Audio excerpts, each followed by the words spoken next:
Our apostle died, Bishop Eddie Long. I want to thank God for the foundation.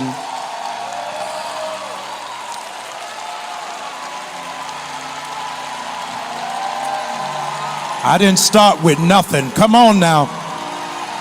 This building that we're in, the vision that we are carrying out.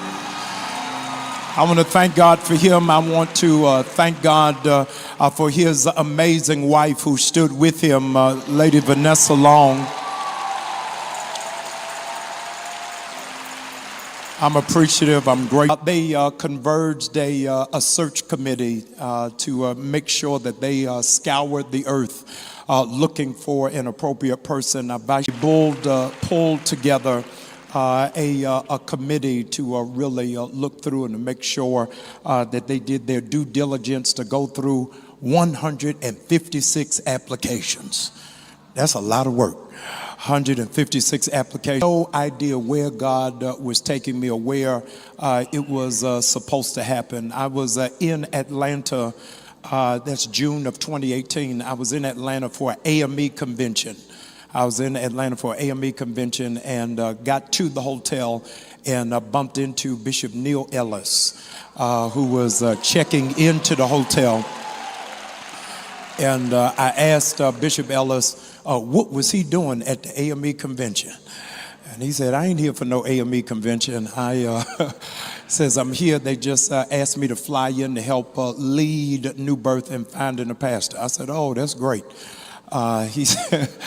He says, I want you to just come preach for me one Sunday until I find a pastor. I said, oh, no, I'm not coming to preach on no Sunday. He said, no, I really need you to do it for me. And I said, okay. He said, when is the next free Sunday you have? I said, the last Sunday in September 2018. He said, all right, put that down. You are coming to preach. He called me that night and said, it's youth day. I said, Lord, it's youth day. He said, can you handle it? I said, I can handle it. It's okay. He said, now get it out of your head. He said, don't even think about it. The next pastor of NewBirth got to be married, so you are not qualified. I said, I wasn't even thinking about it. I wasn't even thinking about lying. And fast forward 3 months later, Elder Stanback and Bishop Ellis called me on the phone. I want to say the second Thursday in November of 2018 to tell me I had been duly elected unanimously to become the pastor of this church. My first 3 months living here, I was living in the Embassy Suites. I was living in the Embassy Suites Hotel, eating free breakfast every morning from 6 to 10.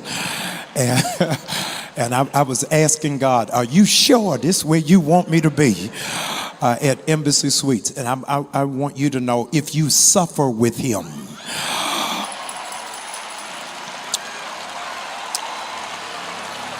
oh, come on. Some of y'all ain't never had to suffer with them. Weeping can only endure for a night, but joy comes in the morning. And I wanted you to know that because a whole lot of you have a misperception from watching Greenleaf. You think you think all kinds of things are happening, that they living in a mansion and driving a Rolls Royce, and that is not the case. But I am telling you, I promise to God, as I'm standing in this church, this is the happiest I have ever been in my life. I'm telling you, it's the happiest I have ever been in my life, and I am so grateful. After following Jesus Christ, the best thing I could have ever done is move to Atlanta, Georgia. And I wanted to say to you, I say to you often, but I want to say it to you today. Thank you for letting me be your pastor. Thank you so